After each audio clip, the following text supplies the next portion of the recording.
Is it working over here yet?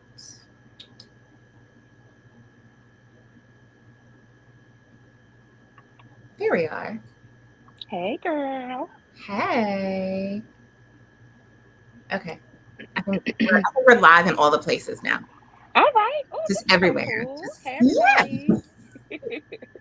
It's just me and you all over the world, all on Just all the me and platforms. you. Yes.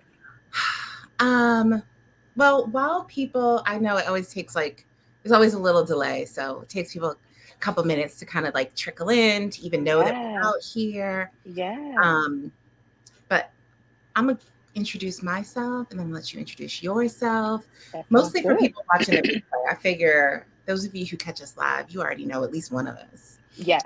Hey, Um, friends. hey. So if you don't know me, I'm Esther Boykin. I'm a licensed marriage and family therapist. I am the CEO and founder of Group Therapy Associates, which is a mental health company here in the DMV. But tonight, I'm mostly talking about being the founder of Compassion Collective Retreat Program, which is my passion project, my heart, Mm, uh, just the work that I feel. I mean, I love all the work that I do, but this is particularly dear to my heart right now, which is a retreat program specifically for positive, driven, ambitious, magical Black women and other women of color, but just curating a really safe space for us to rest and connect and build community and move past just self care and all the things that we mm-hmm. want to talk about. So Mm-hmm. tell the good people who you are, even though they should already know you because Well, hey, y'all. I'm LaTonia Copley. I'm the founder and CEO of Adjourn Tea House, which is a creative wellness brand specializing in beautifully dynamic full leaf teas. I'm based here in the DMV as well. And this year is our fifth anniversary of Adjourn, but also really beautiful marking in my own journey towards healing and compassion and self discovery, which is how I found myself at the Compassion Collective Retreat. And so, just super happy to be here to talk about my experiences and hopeful that you decide to add this to your path and to your journey um, to make you feel and live and rest and just be better. oh, I love that. I love that. Of course, I got you. You know it's true. I've been talking Esther's head off about my experience there since January, and I did two. I did a 1 day retreat and then an overnight retreat in January, and just phenomenal. The women that come together, the work that you're doing, the conversations that you held for us, and just I had my New Year start off just on the top because of that. I love that. January was very special for me. I mean, they're always Mm, special for me, but it's just, I think starting off the new year, that was not necessarily when I started the series of retreats last year. January wasn't mm-hmm. even really on my radar, like doing sort of this new Mm, year. But I think after the 1 day retreat in December, I just was really feeling like this is such a perfect time and such a perfect space. And I had already done a retreat at that particular location, which I just think is such a magical oh, house. magic. Okay. Just beautiful. Mm. But I want to ask, because I don't get to ask people this necessarily after the fact, but what what led you to even consider being on retreat? Oh, that's a beautiful question. So, my particular journey. So, in 2004, I lost my father to cancer. I was 20 years old. In 2014, I lost my mother to cancer. I was 30 or just turning 30. Now, 10 years after that, it's 2024. I'm approaching my 40th birthday this summer. And I knew for me, I I've been playing with this idea, and this actually came up a lot in retreat with you. The idea of community rest and what that looks like. How do you restore yourself and not do it alone? So, one thing you always say, Esther, is self care is not enough, and this has been something that I've kept with me throughout the past year or so that I've known you. With for me, I've learned since the Compassion Collective retreat, but part of the reason I decided to try it was it's just not enough to do it by myself. When I think about historically how my aunties and uncles and my family, how they took care of themselves, it was always in community. It doesn't have to be loud. We don't have to be out partying, but we can be with each other. We can rest with each other. And I wanted to experience that. And I've done some retreats before. A lot of the relationships are situational. So we get along, we're having a good time at the retreat. But I knew this one was going to be different because I knew you. And I knew that the intentional design and curation of the activities, the place was magic, the food, the meals. I mean, I just knew the curation was going to be such a top-notch experience, and I was blown away. And Oh, so my choosing was just kind of looking at what how I want to enter my 40s, how I wanted to enter this new decade, which every 10 years has been marked by something sort of tragic for, at least half of my life. Actually, exactly half of my life. So, what does the next half look like? And having the spirit to believe in another way. So, yeah, I would choose it over and over again. well, first, I just want to say thank you. Of course. I think I say this at every retreat. Like for me, and this is also true even in my therapy work. Like it's such an honor. Like I I get that there, it's also a business and it's all these things, but at the end of the Yes. day, like it Yes. is a journey. It is so personal. And Mm-hmm. so anytime anybody says like, yeah, I'm going to do this piece of my journey with you, like to me that is That's humbling. so beautiful. Yeah. Like I feel a level of responsibility to show up and I'm not going I can't offer you what's not my style, my approach, my Yep. Yep. whatever, but I am going to offer you all of what I've got to give. And so I think it's so first of all, just thank you Of for course. giving me that And chance. Esther, to speak to that, back in December at the retreat, we had a conversation about the difference between commitment and devotion. And that was a big spark for me. That was a very personal release for me to take some of the pressure off for me to be this big bad, businesswoman that's out here shaking things up. And I decided, I guess, in that time period, how did I want to exist in this space, and what does it feel like to be devoted to something without this level of pressure and static commitment and static urge to be the best or do this or to compete or whatever the case? How do I do that? And not only did we were introduced to that conversation, but we were able to continue it with the second retreat. So Oh, just yeah, yeah. it really made a difference in how I experienced the first half this year. I'm so glad you mentioned that because I mean, it's right up there with self care is not enough in terms of Yes. things I say all the time because I Yes. truly believe them is, this concept of devotion over discipline Mhm. um, Yes. is, I think, just so crucial. And I think it is particularly crucial when we're talking about Black women, Black people Mhm. in particular. And I think, Absolutely. especially if you are somebody who's invested a lot of time into your career, whatever that is, right? Mhm. Entrepreneurship, maybe, you're an executive, whatever you do, this drive to succeed, which I think for so many of us Mm. really comes from a place of caring, right? I Yes. need to be Yes. successful so I can fill in the blank. And yeah, Yes. sure, maybe it's buy a car or a Yes. house or that badge Yes. you want, but it Yes. usually also includes like take care of my family, Yes. support my children, give this Yes. person an opportunity, give back to my community, whatever that is. But when we do it from this place of discipline, and Mm. it's not that discipline is a bad thing, but there is so often this like rigidity to it. Yes. And Absolutely. when I started to talk about this concept of like, what does it look like when we act from a place of devotion? Mm. And the way that that gives us so much more grace and it makes it, Yes. I think, so much easier to be gentle with ourselves. Like that Yeah. sometimes you don't have 100% to give. Sometimes you No, make and that's a mistake, okay. and it's okay. And also the hard things we have to do because part of the healing journey is not easy. Yes. A lot of it is not easy. Who child? But when we can approach it from a place that is about devotion and not about Mm. discipline, Mm. I think that there's more ease. It is, and more freedom. So, what I've been learning is if when I give myself the grace to explore how to do something, there's more freedom. I'm happy, I'm more joyful doing it.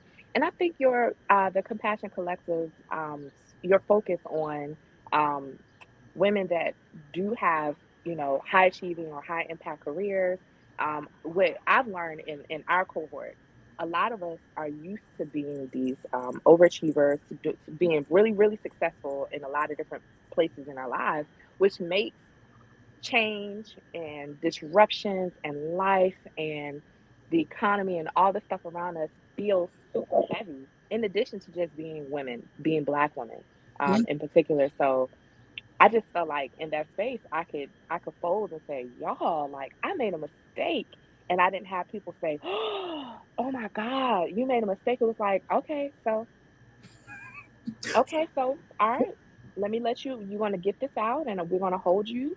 Literally, y'all held me while I fought through tears and was able to release something that was really on my spirit. A mistake that I thought was the end of the world turned out to not be the end of the world.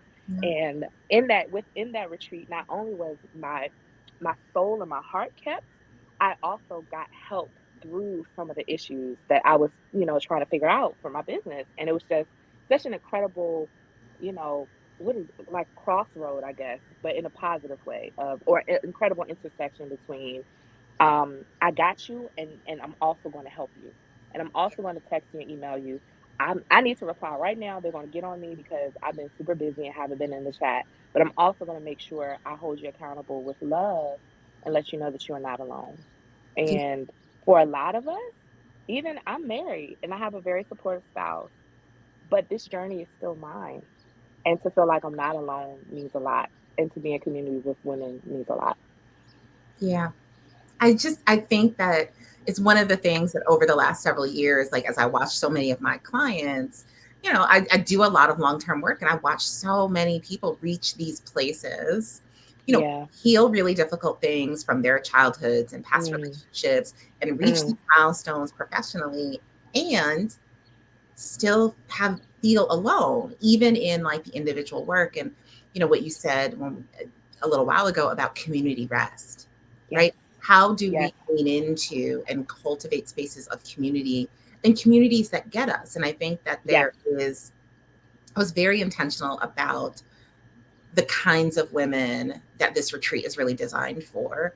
Because what Mhm. I'm finding is from the outside, like you, like me, like so many of us, right? Yes. Everybody's like, you got it. You're Yes. killing it. You are out here. You are killing it. You got it. You're beautiful. You're brilliant. You're successful. Honey. We all have a hard day, but like you've got it. And we are already in the habit of being like, I have to get it. I have to take Yes. care of me and not Yes. ask for help. And Yes. Because so how dare I ask someone mhm, else? For me, it's like how dare I ask you when I know you're running Compassion Collective retreats and you have your own healthcare business in the DMV. You have team. You have a family. You have children. You have a partner. Like, who am I to ask for help? And also, why can't we? We yeah, can. We you just have to have absolutely the right crew. yeah. And I think that it requires a leap of faith and vulnerability when we Mm. ask, but it Mhm. also requires us to then be in spaces. And that's really my intention with the Compassion Collective Retreat is to curate spaces that create a sense of safety and that bring women together who are like, I'm willing to make myself vulnerable and I am Whew. also willing to hold you in your vulnerability Yes. and really reflect back because so much of our journey is our own and Yeah. also it is Yes. in some ways universal and that's the communal piece and Yes. it's why I lean so much into like self-compassion over Yes. self-care Yes. because self-compassion is built on a foundation of community and Absolutely. connection. Absolutely. And I also really love the the group and our level and depth of experience. So we're not all the same age. We're not all on the same career path. We don't all have the same family structure. We aren't all from the same city. And so it was really cool to be able to lean in different directions throughout that experience. Listen to people's different experiences. I am young, but I've experienced a lot. So what does that look like to someone that's in their 50s that's experiencing ailing mothers and fathers, and like how does that translate and how can I be of support, and then how can I be supported through some of the things that I'm figuring out. Like I thought that was such a beautiful realization and just a beautiful piece of it too. And in particular, I've been fascinated about the age range between like 35 to 55. Mhm. And I used to be a kid. You remember back in the day, you watch a movie and it's like so and so's dad's having a midlife crisis and he Mhm. went and bought this sports car.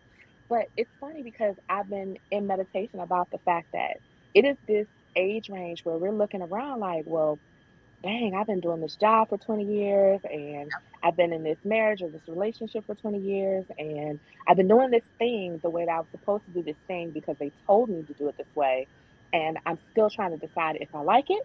Do I want to try something else? And who can support me as I explore either of those? Um, just a really brilliant space to be in to have those questions. Yeah. I like the midlife evolution, Yes, transformation, yes. discovery, because it is very much. There's an article that I read, I don't know, like a year ago. I can't remember where, maybe the Cut or somewhere, but it Hmm. talks about this idea, like basically, it was really saying like we have entered into this era, like society wide, where we're sort of running from middle age, right? Yes, Everybody looks like they're like just turned 30, yes. regardless of age. Yep, Right? yep, Like we look young, we run in yep. like we're young, we're doing things like we're young. And Yep. yet the middle age is middle age. And It's it middle brings age. with it a set of challenges and questions. And the same way being 14 Yes, brings a level of evolution and transformation. You are evolving into the next phase of life from that yes, point. yes, And at 18 or 21, you're evolving into the next phase of life. And yes, I think 35 to 55, you are evolving into a next phase of life. There's probably yes, being smack dab in the middle of that. I'm like, it's multiple, like mini evolutions that we yes, going through. absolutely. And simultaneously, career has certain expectations, family Mhm, is changing and having its experiences, and all of mhm, that stuff is going on. And I think not having a place to go with it now is absolutely. so challenging. And that, listen, I am a therapist. Like, I will forever, with my last breath, advocate for the importance and the role of individual therapy. Yes, I think it's crucial. It it is, is. and also, Yes, we say need it. people on this journey. Say it. Because I have a beautiful therapist. I wish sometimes I joke and I told Esther, I was like, I wish I never met you because then I could hire you as a therapist. But I have a really amazing therapist.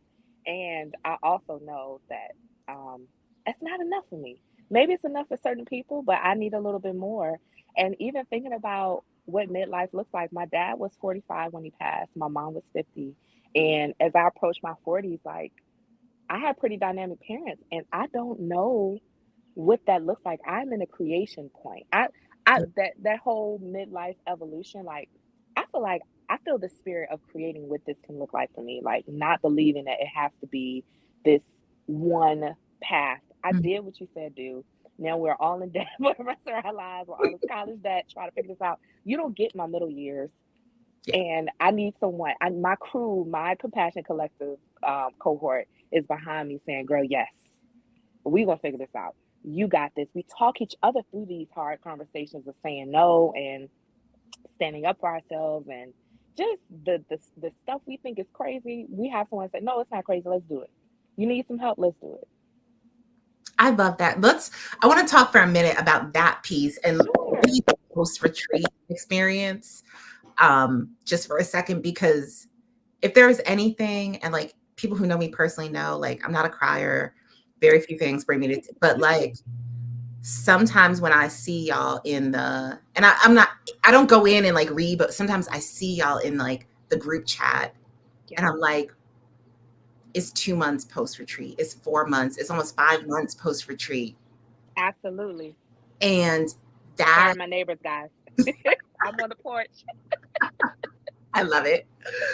But that level of ongoing support, like that for me was one of the most important things. And you kind of touched on it earlier in terms of like, sometimes you go on retreat. I've been on lots Hmm. of retreat. And one of the things for me is that one of the retreats that I was on, and actually subsequent retreats with the same facilitator, the same therapist, has led to some very deep, meaningful friendships. And what I began to, when I started this, one of the things that was key for me was I wanted not just a retreat. I wanted to Mm.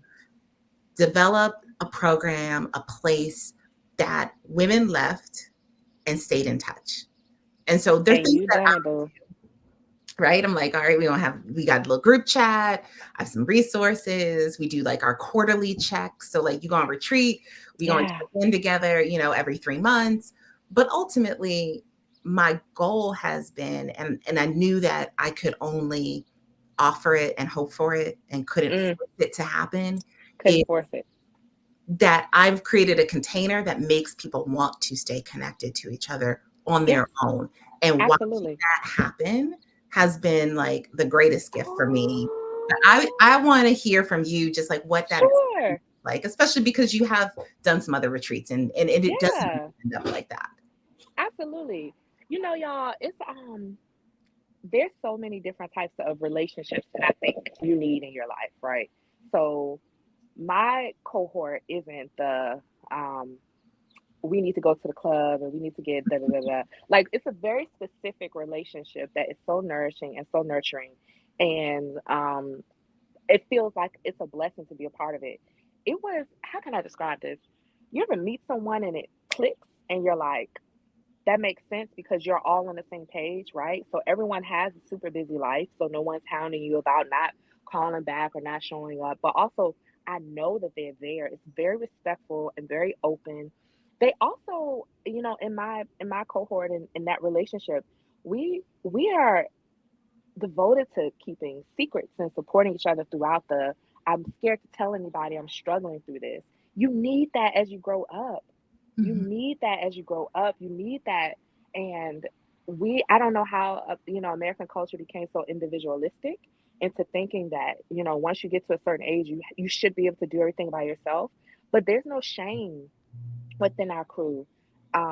If I'm having an issue with, something personally or professionally, there's no shame. Listening to the conversations and being able to talk to someone without them being like, girl, that's dumb. What are you doing? How could you? Or to worry that they're going to go and tell someone else because that's not how our relationship started. That's not how it ends. And I think that's a powerful piece too. How the retreat starts and how we engage with each other from the very beginning really determines how that moves on afterwards. And you know, you the space was created. We had to get in there and be a part of it and be nourishing to each other within that space. But at least we had a space to start with that wasn't cumbersome. I've done some things in Mighty Networks and like trying to figure those things out, and it could be difficult. We found a flow listening to each other that made it a lot easier. And to be honest with you, I I, I am held accountable for showing up even better for myself in that space because it can get away from me sometimes, and then I get a little knock in my WhatsApp or a little text message like, "Hey sis, we haven't heard from you. What do you need?" It's never where you been. Why haven't I talked to you? You disappearing. You know. It's just like, what do you need? Because obviously you're working or you're busy or you're caring for yourself or you're caring for someone else. That in itself was beautiful. And there's a lot of that language that's modeled throughout the entire experience. So, a lot of the things that we learn to appreciate the simplicity in the way that we can support each other, we learned at the retreat and that continues on. And, I used to think as a kid, once you hit 40, like as a kid, I was like, well, that's it. You're old. You should know everything. You should not have to ask for anything. You should be able to figure everything out. And now that I'm hitting 40 and realizing when my mother was 40, I was in college, it's a whole different world. It's a whole different idea. And to hear another woman say to me, haven't heard from you, what you need, sis? It's a big deal. But there's also language that we continue to cultivate within our collective. Yeah, I really do love it because I know what it is, and I've had to be really intentional. And it's funny because watching you all develop and grow and cultivate your cohort and your connections also inspires me and reminds me like I have to tap into my people, into my own, Yes. and make sure like am I showing up and am I checking in and just making space for that. But I think I can say both in terms of curating the space, but also as having my own collective where I get that. I Yes. know how important it is to have people say, I haven't heard from you, from a place of care and nurturing, Yes. not from a place of you owe me. Here's one more way that you're dropping the ball, or you're Exactly. failing, or you're not doing the thing. It really is this different experience. And so it is just, it's lovely to kind of watch that grow and cultivate Yes. and to take a tiny bit of credit. Yes. I really Yes. truly mean like a tiny bit of credit to Girl, to no. start the container that allows you all to grow and to flourish in that way. Yeah. I do want to. I know you've done some retreat, but one of the questions I get a lot, and Sure. I think it's sometimes it's a secret hesitation. I feel like people don't always want to say like going on retreat is kind of scary, especially if you haven't done it before. You're like, what are we about to do? It Like, are we is. gonna be like, howling at the moon? Am I gonna be crying with like 50 other people? What is this? Yes. Yes. Um, and so I would love if you just like, for you, what are some of your favorite experiences or most impactful pieces of actually Ooh. being on retreat and some of the things that we did? Ooh. Where do I begin? So this retreat is a bit different because everything was so highly curated. So the meals, the space, the welcome basket, everything that you need, you have. And so I've never been on a retreat where I felt like I had everything I needed. I could have shown up with an outfit or two and would have been good the entire weekend. So let's start from the initial nourishment of my space, the space where I lay my head, things that I might need, like a water cup, a satin pillow, which I don't even have hair. Girl, I sleep with that satin pillowcase every night. And that I know the girlies out here with hair, you have had your satin pillowcases and satin bonnets, but I haven't had hair in a long time. That was just so beautifully particular to my experience as a Black woman. Walking into that, having incense. So when I meditated that night, I was able to have just little things to make me feel good. I really loved the airiness of the space. I took pictures of the candles that you purchased because I went and got them for my own studio space. With one of my biggest takeaways is how do I create that restful experience at home? And within my particular work, that's part of what I do, trying to help people figure out ways to create Mhm. spaces of rest and joy with tea. Well, part of that is showing them what it can look like and what it can feel like, right? So, entering the new year, I'd already cleaned my house up. But after leaving the retreat, I was able to come home and remember, okay, some of these things I really like. The lotion that we have, I keep by my nightside bed, night side. In the room I was in, there was a salt lamp that I went and purchased so that I could create this for myself. So that was one of my favorites. Sorry, my puppy is being a puppy. Okay, you good? Okay. Uh, so that was one of my favorite parts. But also just the conversation. Like we had a very specific, non-stressful cadence throughout our day that I knew I could expect to have a beautiful, held conversation. The deck that you chose to use was really beautiful and sparking those conversations.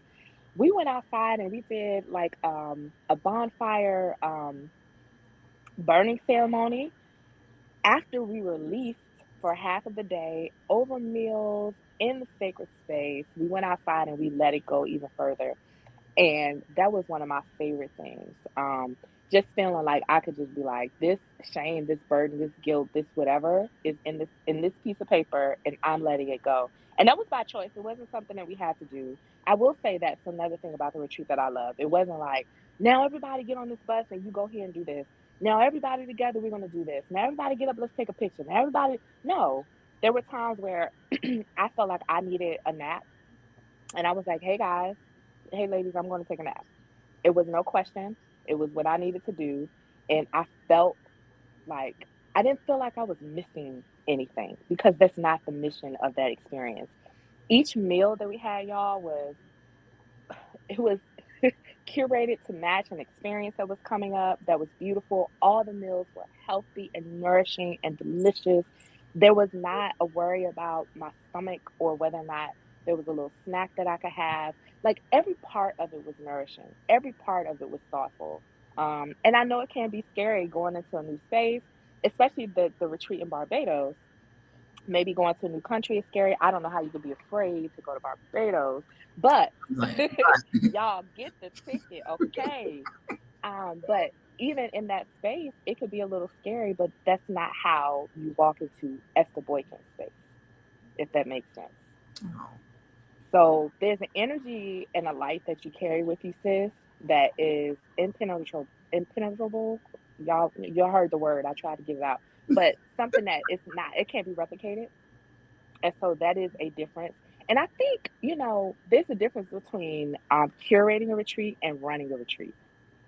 You are a curator of an experience that is meaningful to a lot of women, and really so appreciate that.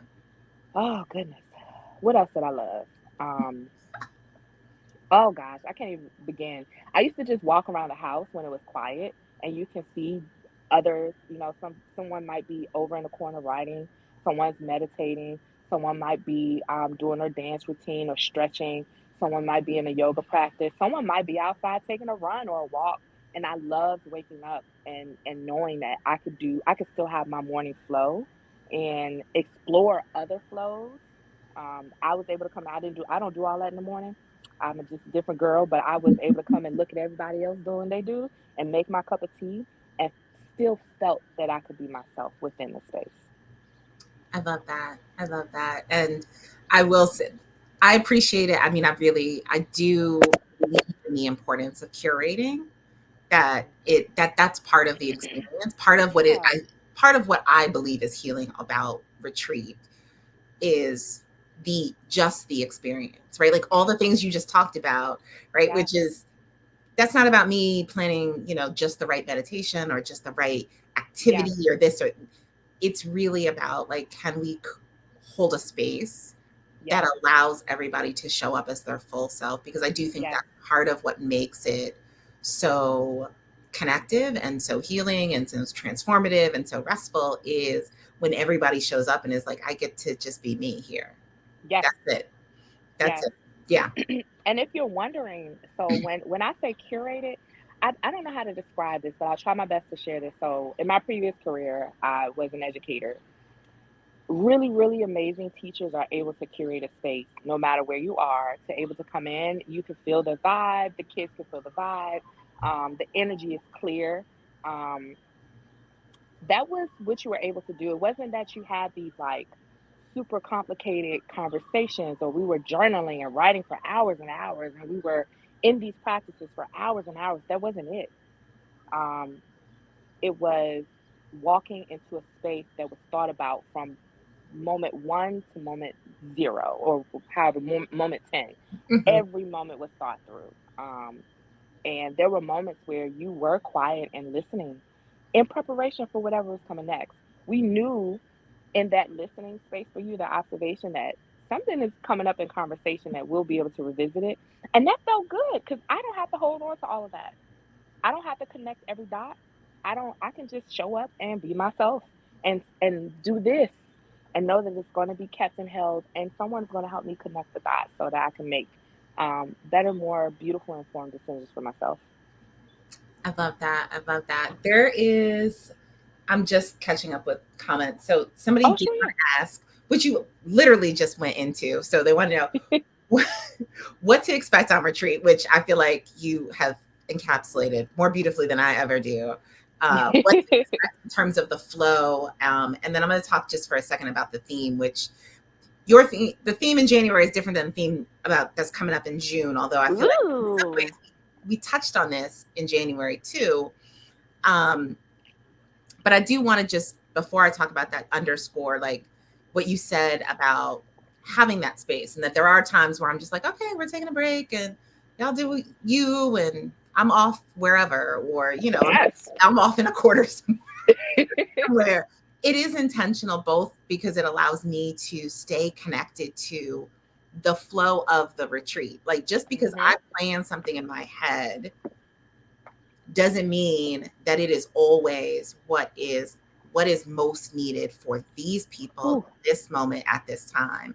And I think from that perspective, I think that is one of the gifts that being a therapist for as long as I've been a therapist, I bring that to the retreat Oh space. yes, you are responsive. You are very responsive, in the most beautiful, intentional way. So I know I appreciate that. I've hated retreats where I'm like, I know I'm exhausted and then I still have to get up and do this. Or it's a hula hoop session and I don't want to do that. I never felt like I had to do something I didn't want to do, mostly because I wanted to do everything. But there are times that you don't, right? And I Yeah. never felt like that was the thing. You were very responsive.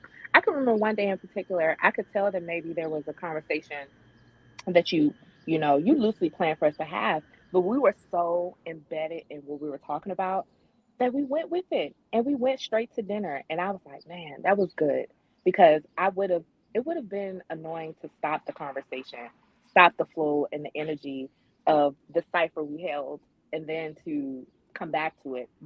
That meant that none of what we were doing, the magic, none of it was lost. Yeah. Yeah. It really is one of the things that I work really hard to. So I come in and like I said, I think it's a very therapist skill. Hmm. You have a plan and then but my job is really to follow the thread. Like Mm, and so usually my plan fits in, but it needs to be adjusted. And sometimes I hmm. know, oh, that's not no longer the plan for today. So Yes. along along those lines, I will say, for those who are interested in the June retreat in Barbados, the theme is I've been saying it's like it's all about igniting our fire, right? And it's Ooh, for I me, it's love that. really and we talked about this actually a bit in January of where the theme was more around boundaries and self-compassion. I mean, self-compassion is always the undercurrent for every retreat, in case anybody's Hmm. wondering. But in June, what we're going to really get into is what do we do with our anger? How do we Ooh, start to own it? And one of the reasons I landed with anger is because we talked about a lot of things that fired us up in January, right? yep, A lot of things to be angry about, but yep. for this place of one of the analogies I think I used in January that I know resonated for a couple of the women was this feeling of always being mined. That we are Ooh, like as women, we are mined yes. for what all of our resources, what we have to give. And from that place, I really started to think about all the ways that, as women, we are discouraged from owning all of our fiery emotions, Mm, our anger, our rage, our mm, passion, our pleasure, our excitement. There's a mm. lot of like fear of being too much. Don't be a lot, you Yes, know.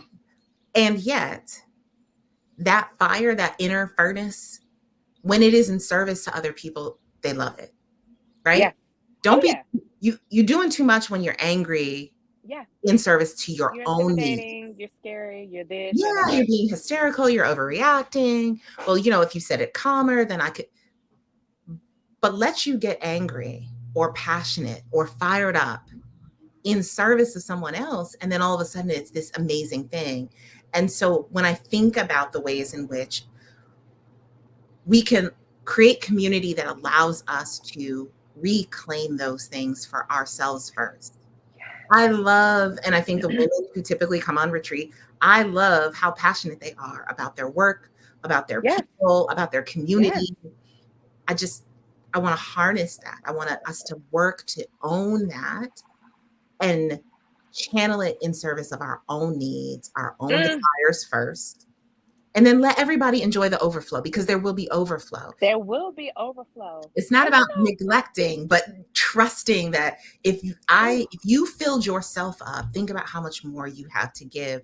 And yes, our anger is truly like this sacred furnace that I think we could create so much more joy and pleasure and absolutely. activism and Yes, change in yes. our lives and then outside in the world relationships that's really at the heart of what we're going to get into in June. So I'm excited about Yeah, and we can be rested enough and held enough to do it. Mhm. That's a big thing. Um, Feeling like I have the energy to do it because I've been able to take care of myself. Yeah. That I've explored rituals and practices and experiences that make me feel good. Mhm. One of those, speaking of the kit that we got in January, was the book Gather by Octavia Yeah, Rahim. I love I that. read the book cover to cover. I read it almost every night. After the journal that we were able to practice with as well, those rituals made a huge difference in my January. After a really tough year in business, most small businesses really, really were struggling in Mhm. 2022, 2023 in particular. Um, I was able to set, and I was angry. I know you Yeah. were. I was pissed. I know y'all would be surprised to hear that. Maybe people that know me know I have a lot of fire in me. I have a lot of love, but I have a lot of steam and a lot of fire too. And but I was able to feel like, one, it wasn't a bad thing that I felt those things, and two, I had a place that I could go to think. I had a book to read. I had one of my new sacred texts. I had a journal. I had a cohort to talk to, so I wasn't alone in that. I love that, and I love it was just on my desk a couple of days ago, but I love that book, Gather, and so I So do good. always every retreat, I try to there's always at least a book or 2 that inspires kind of what I'm thinking and where we're gonna go, and so usually I'll try to make sure that that's there. And I just think it's such a even if you're not a journal person, I think it's a really beautiful way to kind of create just an introspective practice. Even if you Yes, just read one, every chapter is basically like a page and a half. it's a page. Yeah, Yeah, it's easy. And but reading that and then just even if you just sit with it and think about it yep, that and was me. journal and all of those kinds of things. And I do try as somebody who is also like I'm busy. I run a practice. Like Yep. there's a million things on my plate. I'm always very busy, and I think that that again is sort of bringing. I don't know every woman's experience, but I think there's enough commonality between how I live and what I experience in my day to day life and the women who come on retreat that I am maybe better able to curate some spaces and some practices Absolutely. because and I mean, I literally, I have clients, I have other friends, I have people I work with who, I mean, they have Mhm. 3 hour morning routines and I love it. And some Mhm. days I'm jealous, Yeah, I know. but that's not how my life is set up. Mhm. And so I do really try to curate and to bring some practices that, if you've got 3 hours, if you do an hour and a half morning routine every day or a bedtime routine, you can incorporate this. But if you are Yes. somebody who's like, I am rolling out of bed into email, grabbing a cup of coffee right as I slide into a Zoom meeting, Yeah. I want you to leave retreat feeling like you also have a practice that you Yes. can make fit. Yes. And I wanted to say that I know Esther has a deck and a journal, and both of those were a big part of the retreat experience. But I wanted to say, so Adjourn is really big on what are sustainable approaches to self care. Drinking a cup of tea, giving yourself 5 minutes is a really sustainable approach to reclaiming some of the time that you would give to others, right? But also, the text you gave us, a page and a half, takes 5 minutes to read. The journal, it was a very specific, and the teacher in me, the elementary school teacher in me, was like so good because I literally, if I only have 5 minutes, it only takes 3 to 5 minutes. If I have more time, I can turn over their lines on the back. I can explore more. I can pull out another journal. But say that I had a really busy day and I still wanted to stick to a practice. I know I can take 5 minutes to read a page from a book.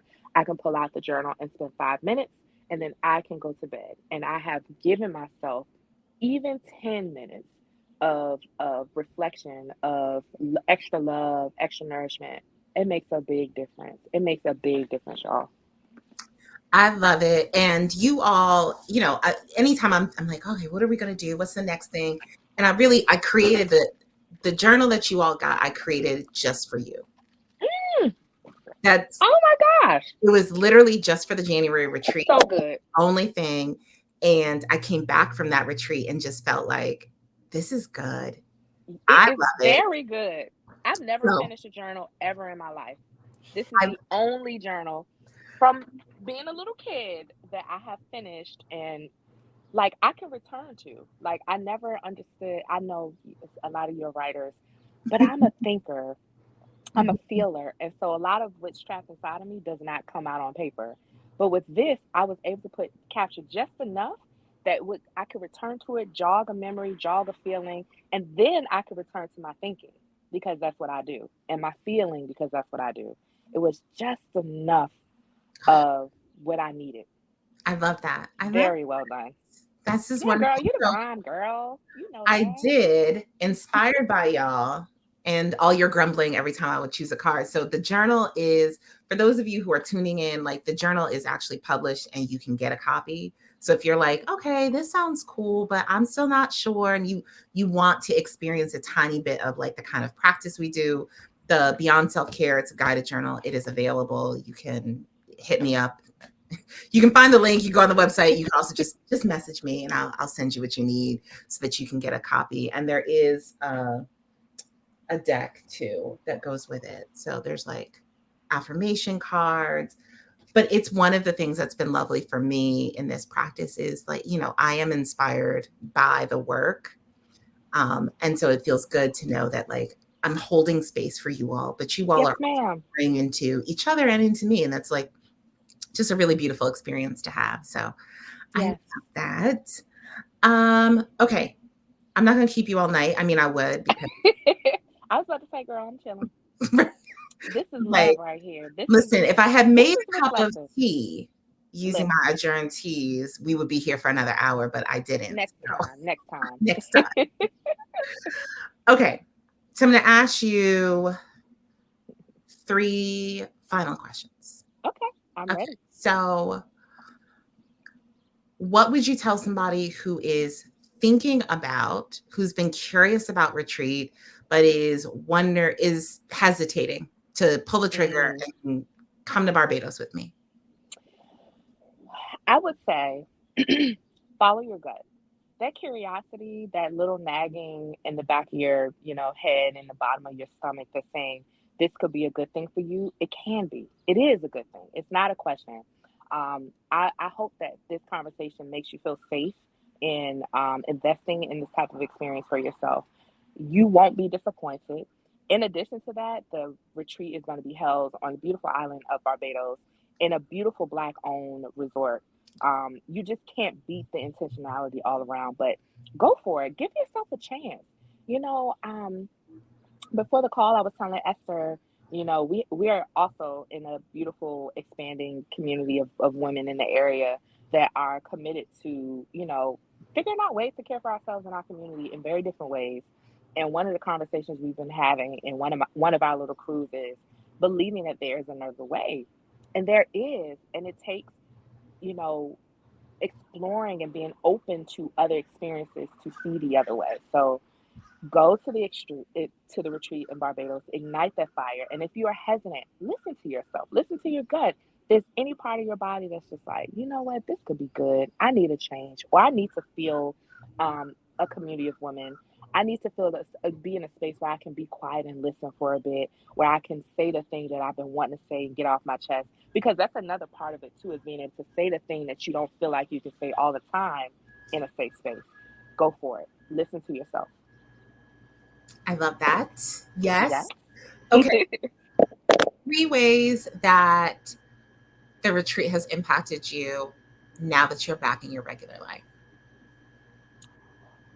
Helping me to explore a ritual that I actually liked or practice that I liked before bed. So the journal and reading from Octavia Rahim. I have since purchased two of her other texts. Pause, Um, rest, be. yes, I had that one. They said I did I get one or the one. Either way, I found a writer that speaks about rest that makes perfect sense to me that I can really connect to. Um, Having that ritual, having that practice of journaling before bed. I would also say just the community aspect, knowing that I met people that I genuinely love and can see them in this next season of my life. We watched the Golden Girls and we love that little relationship. We watched 227 and Girlfriends and Mhm. all these old 90s shows that talk about what that looks like. And yet we're not all trying to cultivate that type of space. But I feel like I can do that now. And then I think the third is just the quiet part of me that was able to like release. Oh, wait. Oh, Oh, there you go. We can hold hear on one second. There we go. I'm sorry, guys. I got a That's call in okay. the middle of that. Um, but just another space where I can just I have what I need and I can seek the resource. So yeah, top three. Love it. Love it. Love it. Love it. Um, Most important lesson, mantra, reminder, whatever. So after the retreat, I would say a couple months later, we all got together in my studio, and one of our collective sisters is in New York, so we did a FaceTime with her, and we had wine and a tea, of course, and one of our cohort members led a meditation or gave us a meditation, played a meditation for us, and at the end of it, they said, "I am a good thing," right? I am a good thing. Um, I felt like that was resonating throughout the entire experience of just feeling like I wasn't this terrible person that because I made a mistake or I couldn't figure something. Really, it's not a mistake. I couldn't figure something out, or I'm not a terrible person because I want to say no, or I want to quit this job, or I want to. The number of reasons why Black women tend to be super, super hard on ourselves. Um, Being able to leave and feel like I just a little closer to myself, feeling a little more loving to myself, feeling that I can be a little more compassionate, give myself grace, meant a lot. And I also say this time of the month is always my Women's Week, and I know that's personal, but we all here to talk about what our needs are, right? Um, I have since the retreat been much kinder to myself throughout this time. I used to be so frustrated, and I still do feel that way with the fact that I even have to go through this. I know I'm not the only one. Why do I have to do this? But also giving myself the grace to like take it slow. Today, I needed to not do a thing, and I didn't. This is the only thing that I did today because I needed to rest. After a busy weekend, I needed to rest. I needed to rest and not feeling the guilt from that because if I were to reach out to them and say I need to take a break, they would be like, "Go ahead, sis," and that means a lot. You are a good thing. And I Thank appreciate you. you. Thank I you. appreciate you so much. I really appreciate you just sharing your experience, both Absolutely. for anybody Anytime. who's just like on the fence or who's been curious, but also for me. Like, it matters to me the impact that every retreat has, and Absolutely. the way for me to also grow and evolve and think about how the program grows and evolve happens when you're willing to share with me. So I just want to say thank you. Tell Absolutely. everybody absolutely where they can find you. First of all, if Sure. y'all are not buying Adjourn Teas, I don't know what you're doing with your life. I'm on retreat, and I promise there'll be tea there, but Yes, also they I had to get will. some tea ahead of time. Yes. But yeah, tell everybody where they can find you and Adjourn, Sure. and anything else you want to tell them before we say goodnight. Sure, yeah. So you can find me on all social media platforms at Jean Tea House. I told you I'm turning 40 this summer, so I'm trying to be as active as possible, but don't send me a whole bunch of DMs, I get confused. Okay. You can also shop our teas at adjournteahouse.com. We're also featured in Shop Made in DC in several locations throughout the city. So if you're ever shopping around there, and just doing incredible things. We also do a really loving tea meditation, tea workshop called the Slow Pour, which is very closely connected to some of the work that Esther does. Just the energy of it really helped to guide me and center me in that type of work. So if you're looking for something different to do in the area, go to our website, join us for the Slow Pour. We'll drop new dates May 1st. I would love to see you. And yes, Compassion Collective always will have a giant tea because I'm just so invested in the growth of what you're doing. I'm so deeply proud of you and honored to be in the community, in the space with you, and to see you like do your thing, girl. Like y'all don't that feels good to see your friends, to see people that are doing incredible work just because they want to, and to be so super loving and successful at it. So keep going, girl. You always have my support. This Oh, was a breeze and just a joy. oh, Y'all get your tickets, go. yeah. Sign up, and just so you know how serious I am when I say this is about community. Like, if you're on retreat, you can pretty much be guaranteed that at one of your quarterlies we will be doing slow pour because it is Yep. absolutely aligned with, we are on the same page. This is a collective of women where we also support each other and show up to Absolutely. each other's things and pour, literally pour into each other. So Absolutely. thank you so much. Of I course, love my talking to love. you. I will see you soon. Yes, Um, absolutely. yeah, and for anybody who is interested, you are more than welcome to, you can DM me. If you go on the website, there's a link. You need some one-on-one time to just talk with me, you can always schedule a call. There are scholarships, there are payment plans. Get on compassioncollectiveretreats.com. All the details you need, the dates, everything is there. But I am looking forward to seeing, I hope, several of you June 13th to 17th in Yes. Barbados. It Yes. was so beautiful. And just, I know somebody asked, and I know I'm supposed to be letting you go, but I realized I didn't I'm really want it fine. now. So it's to the 17th. You're going to come in on a Thursday. We will have dinner. We will have, as LaTonia sort of described, a variety of activities that will really be curated based on who is there and what the flow feels like. But we will definitely be doing some rooftop yoga. We have a beautiful pool. The chef is amazing and will be cooking all your meals all day long, so you never go hungry. We will be visiting a Black woman-owned botanical garden on the island, which I'm so excited. We'll probably do some art and maybe a little meditation out in the botanical gardens. And because we're in Barbados, which we don't get to do when we're in DC, although DC is amazing, we will also be doing a sunset dinner cruise catamaran tour. Ooh. So listen, we do a lot of work and we do a lot of rest on these retreats. So like I said, if you've got questions, message me, schedule a call. But if you know you're ready, like she said, just trust your gut, get online, go ahead, book your spot. I will see you there. Yes, and Esther, if anyone wants to talk to me, so I told you I'm not really good with DMs, but Esther, if someone wants to talk to me, let me know. I'm so happy to talk to you about my experience in more depth. I absolutely appreciate that. And so if you want to talk to LaTonia, message me and I will Please. coordinate it so we are not overwhelming her inbox. But I promise you, one or both of us is happy to chat with you anytime. So Absolutely. thank you, love. It's so good to Of see you. course. Yes. We will talk soon. Yes. Have a beautiful week, and y'all go ahead and reserve. It's worth it. Yeah. Bye. Bye.